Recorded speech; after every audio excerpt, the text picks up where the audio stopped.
My first impression when I arrived here with Chris of St Michael's Hospice is that it's a really caring, nurturing place to be. It became our second home. Chris, how can I describe him?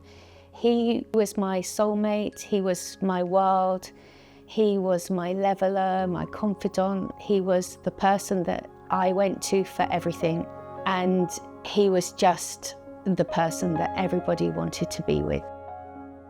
Unfortunately, Chris was diagnosed with multiple myeloma back in June 2020, and then at the end of January, a decision was made that there wasn't anything else that really could be done. At that point, that is when we kind of met the hospice. As soon as we came in here, I felt that we were safe and Chris was safe. You know, I was no longer needing to look after him because he was in really good hands.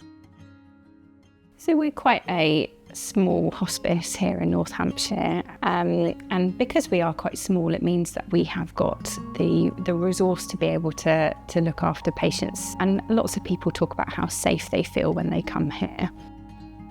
So I met Chris at home when he had just been discharged from hospital, and we spent some time talking about the kind of care he would and wouldn't want to receive and the sort of symptoms that he was struggling with. We do try and make sure that we look after every patient as an individual. We look at what matters most to them and we try and prioritise that. So we've had weddings here at hospice before. We sometimes have unusual pets coming to visit. So we do try and personalise care as much as we can.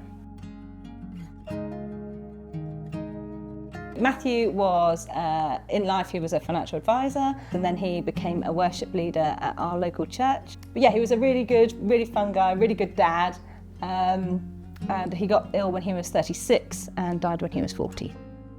Our first interaction with the hospice was our neuro-oncologist, because Matthew had a brain tumour, and so it would be better if we were cared for by a palliative team. And I think when you first hear that, you think it's game over, that there's nothing more. But actually, that's not the case at all. So they explained to us what the hospice would be like for Matthew at the end, whether he chose to die here or at home. But they also told us way more than we expected to hear, which was about how from that point they would support us on our journey.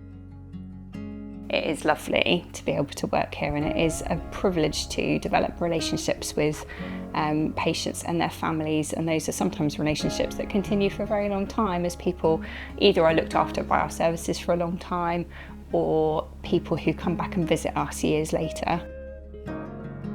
But I also find it really quite cathartic for myself to come back in here because it's such a lovely place, and I never dread coming in here.